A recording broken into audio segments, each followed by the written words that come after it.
No cabe ya duda, los nuevos monarcas del Reino Unido han entrado en la tarde de su vida.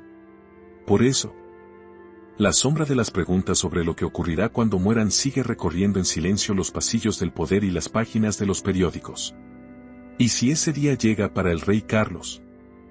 Cambiar el título de la reina será algo inevitable, casi evidente.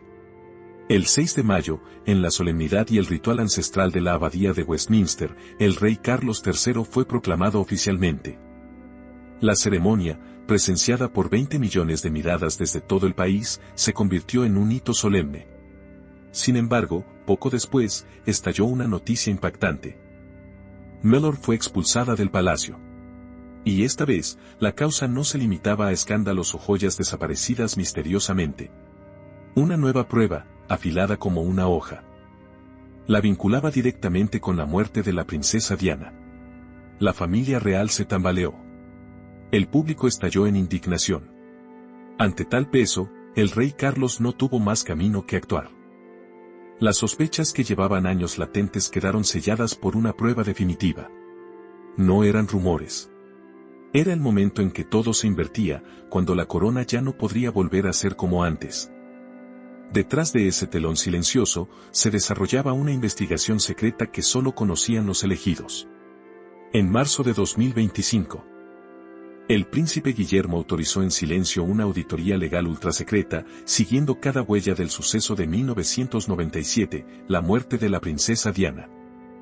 En los archivos clasificados, la investigación llevaba un nombre tan elegante como enigmático: Operación Orquídea. Su núcleo se centraba en un periodo de 3 días. Del 28 al 31 de agosto de 1997, que abarcaba la última visita de Diana a París.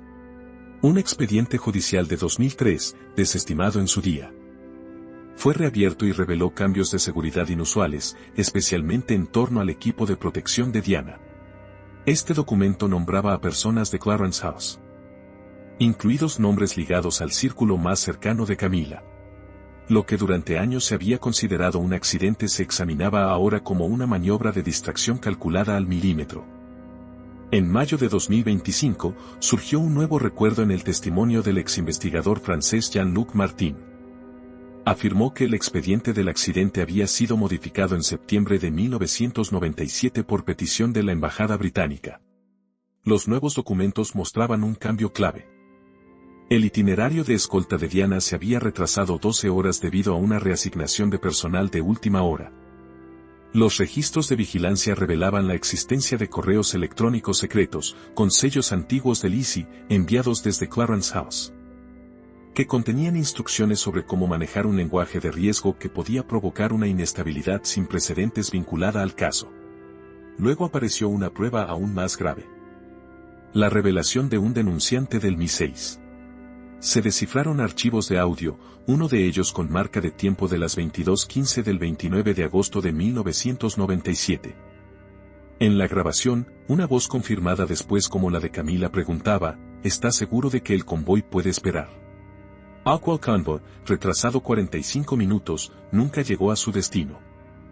Y el choque fatal en el túnel del Alma se llevó la vida de Diana poco después de la medianoche del 31 de agosto. Estas grabaciones inéditas desmontaban por completo la afirmación de que fue un accidente puro y simple. El 28 de mayo de 2025 se presentó el informe final. El equipo de seguridad de Diana había sido reducido de 4 personas a solo una, justo antes de que ella entrara en el túnel. Las cámaras de vigilancia y las listas de guardia confirmaron el cambio. Guillermo, al leer esa conclusión, guardó silencio. Tras puertas cerradas, murmuró: esto no es incompetencia. Esto es traición. Una revisión silenciosa se había convertido en un cálculo moral, empujando a la monarquía frente a la pregunta de si debía rendir cuentas por decisiones ocultas durante casi 3 décadas. Cuando la Operación Orquídea concluyó y los archivos fueron desclasificados, apareció una nueva pieza estremecedora, una carta manuscrita de la propia Diana. La carta, fechada en octubre de 1996, predecía la traición con una precisión que erizaba la piel. Su temor más profundo ya no era una debilidad emocional, sino una verdad demostrada por pruebas.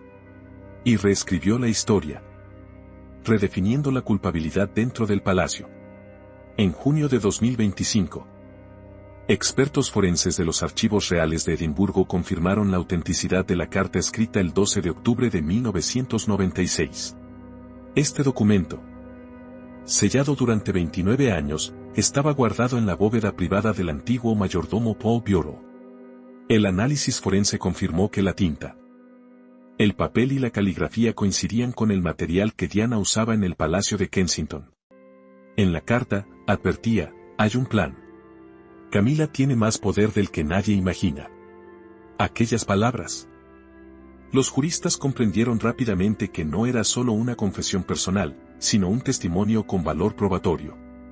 Correos internos del palacio, recopilados en la Operación Orquídea, confirmaban que entre el 15 y el 30 de agosto de 1997, personal de Clarence House intercambió memorandos con expresiones como podría ser necesario desestabilizar y transferencia de legado. Los metadatos coincidían plenamente con el momento en que Diana escribió la segunda nota. Ahora, las dos cartas se consideraban declaraciones póstumas. Palabras de una mujer que había previsto lo que estaba por suceder. Combinadas con las grabaciones de voz, transformaron la sospecha en el palacio en un expediente de culpabilidad documentado. La ola justicia para Diana se había extendido a 81 países. El 17 de junio, el Parlamento británico abrió un debate de urgencia. Los analistas lo calificaron como la revelación más importante en la historia moderna de la familia real. Lo que antes era solo un rumor se había convertido en prueba de Estado. La influencia de Camila, que antes era un rumor de pasillo, quedaba ahora grabada en la historia, por la propia mano de Diana. Las cartas de Diana, relegadas durante décadas, finalmente hablaban con un peso suficiente como para obligar al propio palacio, que había intentado silenciar su voz, a enfrentarse y rendir cuentas. Cuando las palabras de Diana sacudieron los cimientos de la monarquía, la presión de la opinión pública creció como una marea imparable. Pero el golpe decisivo contra Camila no vendría de la prensa ni de la multitud en las calles. Se gestaría dentro de los muros de piedra centenarios del palacio. La siguiente parte abre la historia de la princesa Ana, considerada durante mucho tiempo el escudo de acero de la familia real.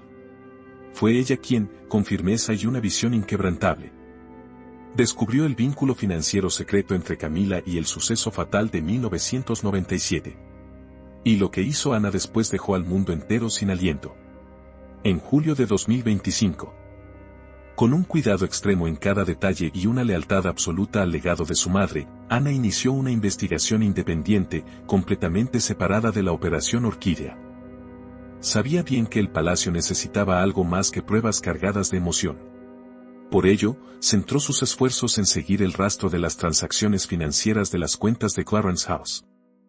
Desde 1996 hasta 1998. A su lado estaba Edward Sutton, auditor real veterano. Juntos descubrieron que el 29 de agosto de 1997, el nombre que figuraba en los registros, Los Ancho Global, una empresa ajena a la familia real, sin contratos registrados con el MI6 ni con ninguna actividad oficial del palacio. Su única misión destacada coincidía con el fin de semana en que Diana murió, un contrato de transferencia de vehículos. Las páginas siguientes del expediente helaban la sangre. El 28 de agosto, Lucentia recibió instrucciones para facilitar la interrupción de la vigilancia en el Riz Pérez, donde Diana y Dodi Al-Fayed cenaron por última vez. El socio local de Lucentia, Jean Monontrair, declaró que la palabra interrupción equivalía a reasignar el equipo de escolta y cambiar la ruta de salida. Todo coincidía a la perfección con la cronología que llevó al accidente. Ana fue más allá y halló correos electrónicos entre Harrison Dent, asistente de larga data de Camila, y el enlace de Lucentia en el Reino Unido. Un mensaje fechado el 20 de agosto de 1997 contenía una frase escalofriante: asegurar el resultado final, no se puede atribuir la responsabilidad al retraso. Estos correos estaban almacenados en un servidor cifrado en Berkshire y posteriormente fueron verificados por el equipo forense digital. Ya no se trataba de una coincidencia. Todo aparecía como una conspiración financiada y alimentada por la influencia real. Camila, antes solo una sombra en la tragedia pública de Diana, surgía ahora claramente en la niebla de la manipulación. El 12 de julio de 2025. Ana presentó todas sus pruebas al rey Carlos en una audiencia privada en el castillo de Windsor. Se cuenta que permaneció inmóvil durante 40 minutos. Con la mirada fija en los registros de transacciones, las cuentas bancarias en el extranjero y los expedientes de licitación. El hombre que en otro tiempo había desafiado todo para proteger a Camila guardaba silencio. Cuando Ana habló, sus palabras fueron breves pero cortantes como una hoja: ella ha roto la paz de nuestra madre. Carlos cerró el expediente. Inclinó la cabeza y dio la orden que ella había esperado: haz lo que sea necesario. Con las pruebas financieras ahora en manos del rey, y Ana firme al frente defendiendo la justicia, el palacio se veía obligado a afrontar una verdad que ya no podía ocultar. Pero la verdadera oleada comenzó cuando apareció el príncipe Guillermo. La siguiente escena tuvo lugar en el Palacio de Kensington. Allí, Guillermo rompió el silencio que cubría a la familia real con un acto que sacudió todo el reino. El 16 de julio de 2025, convocó a su abogado, Sir Daniel Gresmark, a una rueda de prensa de urgencia. Sobre la mesa estaban el informe financiero de Ana, las cartas manuscritas de Diana y el informe final de la Operación Orquídea. A partir de ahí, Guillermo emitió una orden sin precedentes en la historia, una orden de arresto real. A las 9:32 de la mañana, firmó el documento dirigido a la Oficina de Seguridad Real de la Policía Metropolitana de Londres. Invocando la Ley de Integridad Real de 2019, una ley aplicable solo en casos de traición contra el Estado. Nombre de la persona investigada: Camilla Parker, reina consorte del Reino Unido. En cuestión de horas, las puertas del palacio se cerraron. Sin comunicado de prensa. Sin explicaciones. A las 2:15 de la tarde. 2 vehículos sin matrícula entraron en silencio por la puerta norte de Clarence House. Camila, que en ese momento conversaba por teléfono con su hermana Annabel Elliot, no sospechaba nada. Un alto oficial entró en su despacho y le informó, con calma pero sin concesiones: por autoridad real, queda usted detenida en el palacio, a la espera de juicio por traición y conspiración para manipular bienes del Estado. Los testigos dicen que palideció y solo pronunció una palabra: Guillermo. A las 4 de la tarde. El aviso de arresto fue sellado y enviado a la habitación privada del rey Carlos. A pesar del dolor, lo firmó. Personas cercanas afirman que derramó lágrimas y dijo solo: quiero que Diana sepa la verdad.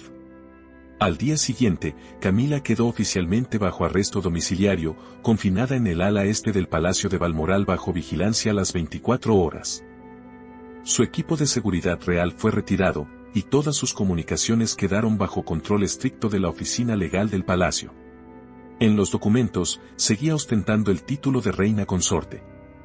Pero en la práctica, era prisionera de su propia familia real. Cuando la noticia se difundió el 18 de julio, provocó un seísmo mundial. De la BBC a la CNN, los titulares coincidían. Camila arrestada, la monarquía en crisis. Más de 4 millones de voces se alzaron en redes sociales, unidas bajo el hashtag Justicia para Diana en apenas 12 horas.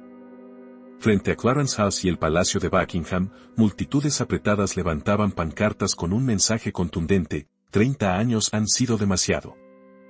En un raro momento de la historia real moderna, el pueblo, la ley e incluso miembros de la propia familia convergían en un mismo objetivo. Esta vez, Camila no podía esconderse tras el brillo de su título. Cuando el peso de la ley y la conciencia se unieron, el último velo de protección fue arrancado, dejando al descubierto un escenario a la espera de una caída dramática. Pero el desenlace no se sellaría tras puertas cerradas.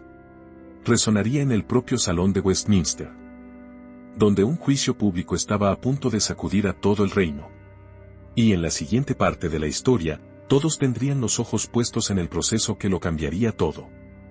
El 24 de julio de 2025, en el interior del histórico Westminster Hall, bajo la mirada del público y la sombra solemne del retrato de la difunta reina Isabel II, comenzó el juicio a Camila. La sala estaba abarrotada de prensa, equipos legales y miembros de la Casa Real que guardaban absoluto silencio cuando la fiscal principal, Lady Alois Marrow, leyó la acusación: conspiración para defraudar el patrimonio nacional, difamación de la princesa Diana tras su muerte y obstrucción de la verdad histórica. No eran cargos meramente simbólicos. Tenían el peso suficiente para llevar a una sentencia real severa, privación de título, destierro y confiscación total de bienes. Durante 8 horas seguidas, las pruebas se sucedieron. Cartas manuscritas de Diana de los años 1996 y 1997. El recibo de pago de Lucentia Global del 29 de agosto de 1997 y la grabación de voz con marca temporal de las 22:15. Apenas 2 días antes del accidente fatal. Camila permaneció inmóvil en un vestido azul marino, en silencio, dejando que hablara su equipo de abogados dirigido por Sir Alaric Grant. Ellos afirmaron que todo se debía a una gestión deficiente, sin intención de causar daño. Pero fuera, la indignación pública hervía. Las cámaras captaban una y otra vez el rostro frío del príncipe Guillermo y la mirada firme de la princesa Ana.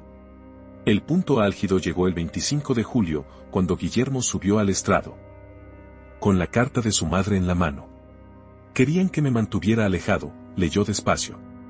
La sala quedó en un silencio absoluto. Creo que mi madre sabía perfectamente a quién se enfrentaba. Una larga pausa, y continuó, y la hemos defraudado. Su voz no tembló, pero la fuerza de cada palabra bastó para condenar en el corazón antes de que hablara la ley. Cuando le preguntaron por el perdón, Guillermo respondió, no tengo derecho a perdonar. La justicia se hará el 28 de julio de 2025. Y ese día, el tribunal declaró, culpable. Camila fue despojada de todos sus cargos ceremoniales, se le prohibió heredar cualquier bien real y fue condenada al destierro indefinido en una finca privada en la isla de Esquie. Fuera de Westminster, la multitud estalló en vítores. Esta sentencia no solo cerraba un capítulo para Diana y Charlotte, sino también para un país que había esperado 28 años a que la verdad saliera a la luz. Cuando sonó la última palabra, la monarquía parecía abrir un nuevo capítulo. Pero la historia nunca se queda en silencio. La historia de Camila no había terminado, continuaba en la isla de Esquie. El 2 de agosto de 2025. Camila fue trasladada a la finca aislada, rodeada por 5 kilómetros de bosque y acantilados, que perteneció a un pariente lejano de la reina madre. Las comodidades modernas habían sido eliminadas. La noche anterior, un decreto real firmado por el propio rey Carlos prohibió oficialmente que pusiera un pie en cualquier palacio, evento o actividad pública vinculada a la familia real. Desde entonces, no era más que una sombra de su antiguo título. La prensa lo llamó el exilio de terciopelo, pero quienes conocían la verdad sabían que no era tan suave. Solo 6 miembros del personal, todos designados por la Casa Real, 2 agentes de seguridad, un cocinero, una enfermera y 2 mayordomos. Las comunicaciones de Camila se limitaban a una llamada supervisada por semana, y únicamente su hermana Annabel Elliot podía solicitar autorización para visitarla. El coste de su manutención procedía del patrimonio privado de la familia Parker Bowles, sin recurrir a subsidios reales. La policía real vigilaba discretamente la zona, clasificándola como arresto domiciliario de nivel 3. Cada día, se levantaba a las 6:30 de la mañana, seguía un horario de comidas establecido. Asistía a 2 sesiones de terapia semanales y debía apagar las luces a las 9 de la noche. Sin internet, solo podía leer libros y ver boletines informativos previamente censurados. Las cartas de sus 2 hijos, Tom Parker Bowles y Laura Lopez, eran el frágil vínculo que la unía al mundo exterior. Pero tras el juicio, ambos también sufrieron consecuencias. Laura perdió su puesto de gestión artística en la National Gallery, Tom dimitió de su columna gastronómica en el Daily Mail en medio de una ola de protestas. Mientras Camila se hundía en el silencio del viento marino de Escocia, en el Palacio de Kensington se gestaba en silencio otra tormenta. El príncipe Guillermo, más decidido que nunca, perseguía la pregunta que llevaba casi 3 décadas suspendida: ¿quién más sabía la verdad? Y la respuesta llegó antes de lo previsto. Apenas una semana después del destierro de Camila. El 9 de agosto de 2025, una fuente anónima del palacio filtró al Times un expediente clasificado llamado Protocolo 97. Fechado el 12 de septiembre de 1997, menos de 2 semanas después del funeral de Diana. El documento mostraba que Carlos y Camila habían firmado un pacto de protección mutua bajo el asesoramiento de Sir Ulrich Hawthorne. Sus cláusulas eran claras. Cualquier implicación de Camila en actos que desestabilizaran públicamente sería encubierta para salvaguardar la existencia de la monarquía. Y cuando esta verdad salió a la luz, no solo sacudió a la opinión pública, sino que hizo tambalearse al Parlamento. Ante la presión popular, el 11 de agosto la diputada Ada Leonard Greenfield impulsó una moción para investigar a la familia real. Un documento filtrado reveló que Carlos conocía, desde 1997, los contactos sospechosos de Camila con agencias externas y sus problemas financieros, pero guardó silencio. Interrogado el 13 de agosto, solo dijo, la amaba lo suficiente como para protegerla. Incluso cuando temía lo peor. La frase desató una indignación masiva y la etiqueta proteger a Diana superó los 5 millones de menciones. Mientras el escándalo crecía, Catalina actuó en silencio. El 18 de agosto de 2025, selló legalmente la transferencia de todas las reliquias de Diana a la línea directa de Carlota, con entrega prevista para sus 18 años, en 2043. Sin anuncio oficial, la filtración de la noticia generó más de 400.000 firmas de agradecimiento. Incluso detractores de la monarquía valoraron el gesto como un acto de justicia y de protección del legado de Diana. Se creó el Fondo de Patrimonio de Gales, dirigido por Lady Rachel Montfort y dependiente únicamente de Catalina, quien afirmó, no se trata de propiedad, sino de custodia. La frase fue celebrada como un cambio histórico en la conservación real.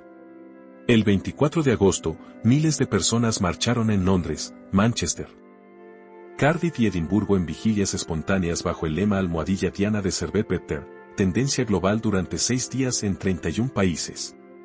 En los años 90 el público estaba dividido, ahora, unido. Veía en las acciones de Catalina un ajuste moral largamente esperado.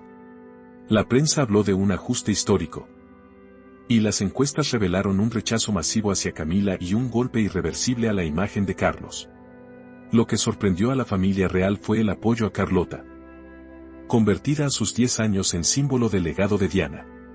Miles de cartas llegaron a Kensington, con mensajes de orgullo y esperanza. Catalina guardó cada una. Prueba de que el pueblo elegía a quien admirar. El giro público dejó a Camila relegada y abrió un último capítulo, reconstruir la memoria de Diana con actos y valores. El 1 de septiembre de 2025, Catalina y Carlota visitaron en silencio la tumba en Altorp. La imagen de Carlota depositando una rosa blanca dio la vuelta al mundo. Catalina dejó claro que la historia de Diana no sería dictada por escándalos. El 3 de septiembre fundó la organización Diana Charlotte, recaudando en pocos días millones de dólares. Carlota quedó como custodia de recuerdos y programas educativos. Guillermo otorgó a su familia el control total del patrimonio de Diana, un hecho sin precedentes. Camila desapareció de la vida pública. Carlos, aislado, aparecía raramente. Catalina, en cambio, se convirtió en la figura real más fiable, con un 89% de aprobación. El pueblo le dio una corona invisible, símbolo de autoridad moral. Diana, antes silenciada, recuperó un lugar oficial y emocional. Camila perdió no solo la corona, sino la confianza del pueblo. Catalina, sin títulos, se volvió la reina que siempre se anheló.